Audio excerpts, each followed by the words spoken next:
So, hello guys. Honest review. Ito tayo sa ating unit.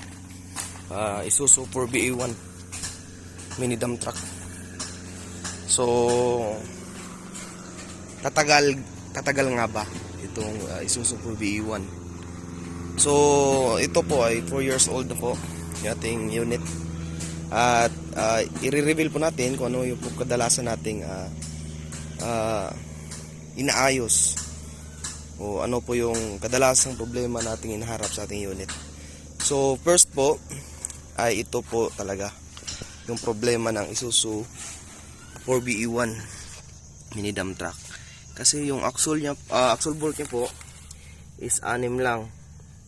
Compare nyo po sa 481 is 8 na po yung axle bolt niya. So yung ginawa po natin is nilagyan natin siya ng Bisaya, kasi tinatawag namin itong dawil. So nilalagyan namin siya parang lock. So para pag ng makina hindi siya nababali agad. Kasi yung problema kasi nito, nababali ito nababali. So sample po natin dyan is yung kabila, kasi hindi pa natin pinagawa yung kabila. Actually meron siyang ganito, pero makikita mo talaga na damage yung ibang axle bolt niya. So lipat tayo sa kabila.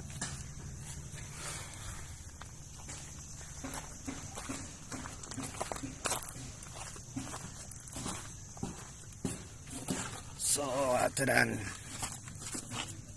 nung bago pa kasi to, hindi siya namin nilagyan ng ganito.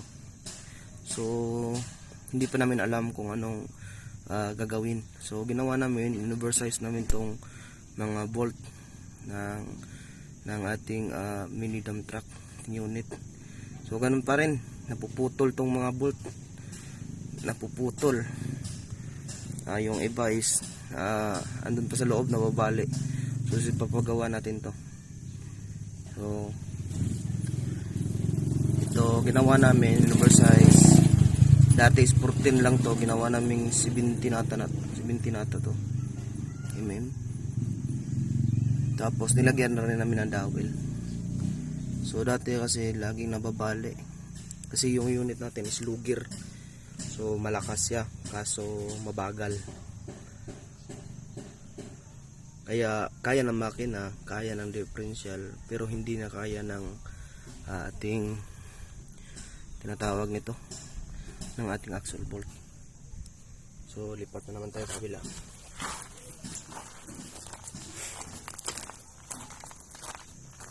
At saka po mga idol, yung isa pa is yung differential natin. Kasi dati ito, sobrang laki talaga to na unit na to. Nagkukuha rito sa bundok. Tapos yung laman nito is 4 cubic meter. So yung differential natin is 5 beses na to na pinalitan. Kasi dati ito masyadong madaming mulye. So nilagay natin dito, dati is parang 12. Ngayon parang na lang, 1, 2, 3, 4, 5, 6. Ito 8, siyam na lang. Dati is 12. So hindi na nagpi-play yung mulye, kaya yung differential nababali. So 5 beses na yan pinalitan. Kaya ginawa natin naman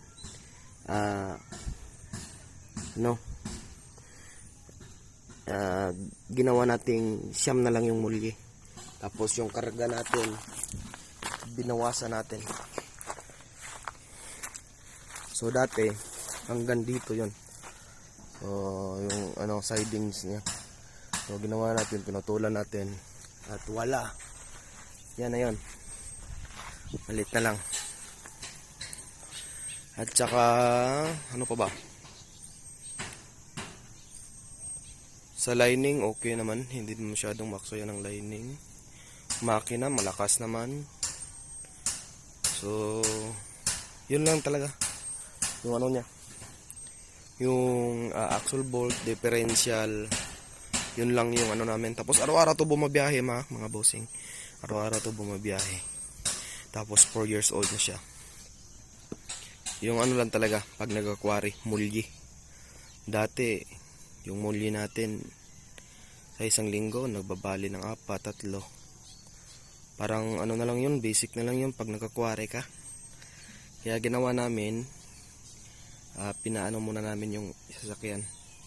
Hindi na masyadong nag-aquary. Nag-aquary naman siya, pero hindi na, madalang na lang.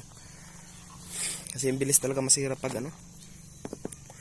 Tapos yung ano, air cleaner plan natin, nilipat natin. So dito sa amin, sa Leyte, walang masyado mabilhan. Yang ginawa namin is, dati, itong air cleaner na to, andito yon sa ilalim ng tampaludok. Yung nag-aquary kami, hanggang dito yung tubig. Hanggang dito, so abutin siya. Ang ginawa namin, nilipat namin siya sa likod. Kasi yung alo ng tubig, for example, ganito yung tubig, ganito ka lalim. Pag andun siya sa tawag nito, sa likod, yung parang umaalon ba, hindi siya naabot. Tapos ginawa na namin siya ng snorkel hanggang dun sa bubong. Improvise lang po kasi walang masyadong mabilhan dito.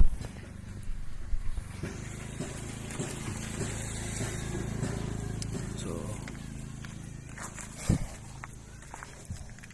tapos yung tambutso, nilipat namin ito sa gilid. Kinuha namin yung muffler kasi sabi nila mas lumalakas daw yung makina pag open na yung tambutso. So yun, inopen pipe namin siya.